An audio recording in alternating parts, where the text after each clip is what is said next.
Informe del Departamento de Estadísticas e Información del Ministerio de Salud, los casos acumulados de COVID-19 en nuestro país superan los 485.000, mientras que las muertes alcanzarían las 16.000, entre casos sospechosos y confirmados. Queremos conversar sobre estas cifras con el jefe de la Unidad de Pacientes Críticos de la Clínica Indisa, el doctor Sebastián Ugarte, que nos acompaña. ¿Cómo le va, doctor? Buenos días. Buenas tardes ya.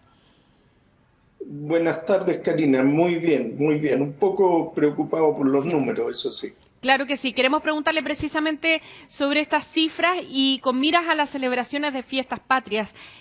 ¿Existe temor en la población respecto de lo que puede hacer la población y su comportamiento durante las fiestas patrias? Y se lo pregunto a raíz de la campaña Fondéate en tu casa, ¿no?, que lanzó, y la posibilidad de juntarse que lanzó el gobierno. Sí, la verdad es que este es un tiempo en que tradicionalmente las familias celebran y la campaña que se lanzó debe ser tomada con mucha prudencia. Yo creo que no están las condiciones para hacer muchas celebraciones. Yo preferiría entender este fondéate no en hacer una fonda, sino más bien en la segunda acepción de más bien guarecerse en casa, porque no está el tiempo para muchas actividades. En la práctica, las comunas que están en fase 3 pueden recibir la familia a 5 personas de fuera. Y yo recomendaría tratar de usarlo al mínimo, solo si es necesario, y no usarlo todos los días, sino estrictamente lo necesario, porque todavía estamos en un periodo de contagio. Sabemos que las comunas que están en cuarentena no pueden tener ningún tipo de celebración con gente de fuera de casa, lamentablemente, y quienes están en etapa 2 tienen que pedir permiso para un solo día, y Claro. si pueden hacerlo sin ese permiso, no lo hagan. Es el momento de cuidarnos. Ahora, ¿cree usted, doctor, que se equivocaron las autoridades de gobierno al tomar esta decisión, considerando el momento en que estamos? Porque en Europa hemos visto que se han producido rebrotes precisamente a partir de la actividad social, ¿no? Eh, si bien la información en términos de números, lo que entregó la autoridad, más bien restringe la posibilidad de reuniones, porque recordemos que las comunas que estamos en etapa 3 podríamos reunir hasta 25 personas en la casa. Entonces lo que hizo la autoridad fue restringir a máximo de 5 personas. Si bien la idea de la autoridad, entiendo que era restringir, fue percibido por lo menos una parte de la ciudadanía como una invitación a hacer una celebración. Entonces yo creo que el mensaje no se está entendiendo bien, algo ha pasado en la forma de comunicarse, pero yo diría que el mensaje claro es que no es el momento de grandes celebraciones, es el momento de cuidarnos en casa, en ese sentido, fondearse en casa como de refugiarse en la casa y cuidarse, diría yo. No es el momento de hacer muchas actividades todos los días, porque eso podría implicar un repunte. Además que la celebración en esta fecha suele acompañarse de alcohol. Entonces, cuando uno bebe alcohol, come, se saca la mascarilla, se relajan un poquitito las medidas de precaución. Yo llamaría a la comunidad y a todos a ser muy, muy cuidadosos. Ahora, vamos a ver qué tan cuidadoso se puede ser en medio de una celebración. Como usted decía, se tienden a relajar las medidas, pero aquí, ¿cree usted que el error es solamente comunicacional de no haber comunicado como debía ser estas medidas para las fiestas patrias, o el error es de fondo y el error es plantear la posibilidad de juntarse en espacios cerrados, por ejemplo? Es que lo que ocurre, la situación previa a este plan de Fondéate en Casa, que ha sido objeto de muchas críticas por algunos especialistas, la situación previa del plan paso a paso, en más de 200 comunas permitía reunir hasta 25 personas. Entonces, es muy difícil criticar el plan Fondéate en Casa sin cuestionar entonces el plan paso a paso, porque el plan paso a paso era más permisivo que el Fondéate en Casa. Ahí Y hay una contradicción, los números no me cuadran. claro, Entonces, ¿Pero se vienen haciendo bien entonces las cosas con el plan paso a paso, a su juicio? Yo creo que el plan paso a paso tiene la buena intención de poner ciertos números, ciertos guarismos con los cuales proceder tanto hacia adelante como hacia atrás. Y en ese sentido transparenta un poco cuáles son los hitos con los cuales se va a ir subiendo o bajando. Claro. No es un secreto, Karina, que yo he tenido discrepancias con la autoridad sanitaria por los momentos de las aperturas. A mí, público, me correspondió estar en La Moneda y me preguntaron esto. Se sabe que yo tengo una postura más conservadora. Yo hubiera esperado niveles de trazabilidad más altos, niveles de contagio más bajos antes de producir las aperturas. ¿Y usted es igualmente crítico? Doctor, ¿usted es igualmente crítico respecto del proceso de trazabilidad que se está realizando en nuestro país? Porque ayer conversábamos con el doctor Said del Hospital Sotero del Río y él consideraba que la trazabilidad en nuestro país es de papel, prácticamente porque se establecen solamente 2 contactos por cada persona. Y él lo considera muy poco y considera que una trazabilidad que vaya a la vanguardia debería a lo menos considerar 5 contactos por cada persona. ¿A usted le parece que es de papel la trazabilidad de Chile? Yo no usaría adjetivos para descalificar a la autoridad sanitaria porque creo que en momentos tan complejos como los que vive el país se requiere tener una actitud que sume más que criticar. Para mí sería muy fácil criticar porque en tiempos de pandemia solo hay malas noticias, entonces sería muy fácil hacerlo. Pero por responsabilidad y por patriotismo yo trato de ser lo más respetuoso posible, pero plantar los puntos científicos y técnicos sin ningún punto de vista ideológico de crítica en los puntos que me parece que son criticables. La trazabilidad efectivamente es débil en nuestro país. Discúlpenme que no me sume a los adjetivos, pero yo creo que se requiere trazar por cada caso que se identifica por lo menos 3, 4 o 5 contactos. Trazar menos que eso no es eficiente.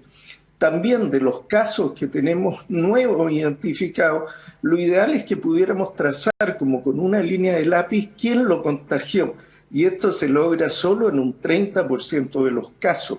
El tiempo desde que alguien aparece con los síntomas hasta que se identifica debería ser menos de 48 horas, tampoco lo estamos logrando. Yo creo que hay mucho para mejorar, digámoslo en términos positivos, como país en trazabilidad, y creo que eso es una tarea de todos. Doctor, y si se hubiera comenzado antes con un proceso de trazabilidad que fuera eficiente, ¿usted cree que no estaríamos en el escenario que estamos hoy día con la cantidad de personas fallecidas que hemos tenido, con la cantidad de contagios acumulados que llevamos? ¿Hubiera sido distinto el panorama si hubiera estado el foco desde el principio en la trazabilidad y no en la cantidad de ventiladores? Bueno, yo creo que sin dejar de lado lo de la necesidad de ventiladores, que era una necesidad real y en eso es un punto positivo, creo que el tema de trazabilidad se atrasó innecesariamente.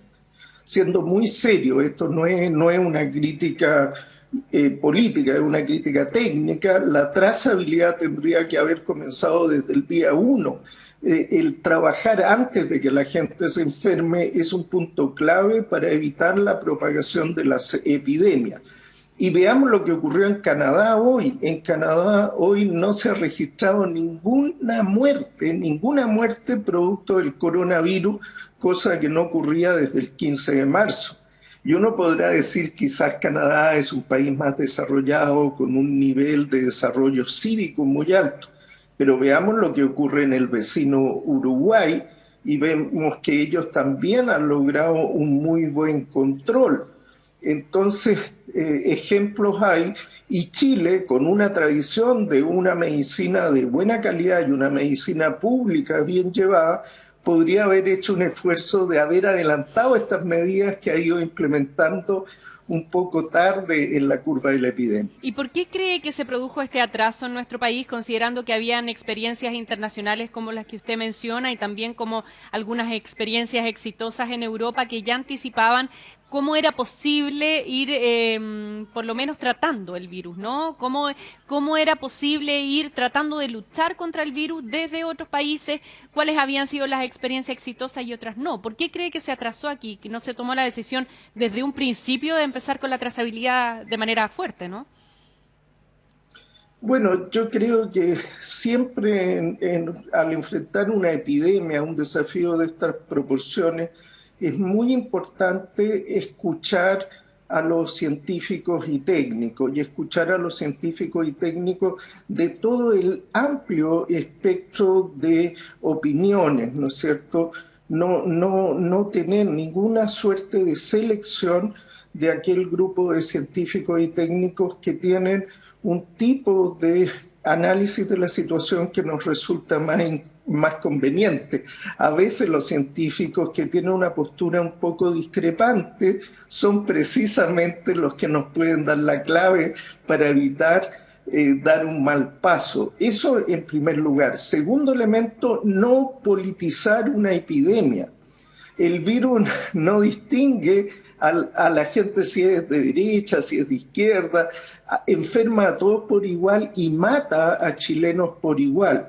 Entonces, esto debió ser una lucha de país en que nos uniéramos todos para trabajar sin consideración alguna ni discriminación alguna por las Doctor, posiciones de los diferentes actores. ¿y aquí no se hizo eso? ¿No se escuchó a todos los científicos, a todos los expertos que se debía escuchar a nivel de gobierno? ¿Hubo discriminación? Se podría haber hecho mejor desde mi modesto punto de vista. Ahora, desde el terreno práctico, me gustaría preguntarle qué recomendaciones podría entregar usted a las personas que decidan sí hacer una celebración, aunque sea pequeña, de las fiestas patrias y reunirse al interior de una casa. ¿Qué se puede resaltar que sea lo más relevante como para poder prevenir un contagio dentro de la familia, ¿no? Sí, hay cosas muy sencillas, como por ejemplo ventilar el lugar. Si uno vive en un departamento, puede tener un balcón, con eso basta, o una terraza. Y hacer la celebración en la terraza, por ejemplo, yo sé que si hay niños pequeños puede ser problemático, pero si tiene una reja o una malla, la terraza se puede hacer. En las casas igual. Si no es así, lo queremos hacer en el comedor, abrir las ventanas y abrir una ventana de un lugar y otra al frente para que se genere corriente. Eso es conveniente. Por último, nos abrigamos un poquitito, pero la temperatura en general está agradable. Otro detalle, marcar los cubiertos, marcar las copas. Pues los niños nos pueden ayudar y hacerlo como una tarea en conjunta, marcar las copas con colores. Otro detalle que casi nadie piensa es bajar el volumen de la música, usar música suave, y esto es difícil de entenderlo, pero cuando uno sube la música tiene que hablar más fuerte y tira más gotitas al hablar y eso puede contagiar. Y tratar de, aunque haya permiso para invitar a 5, es permiso, no es obligación, no nos ordenan invitar a 5 personas, invitar lo justo y lo necesario. Es necesario celebrar, es necesario tener momentos en que recuperemos las fuerzas, sin duda, y que recordemos nuestras raíces como país, sin duda alguna, pero con la máxima prudencia. Es necesario la salud mental, pero también cuidar la salud física.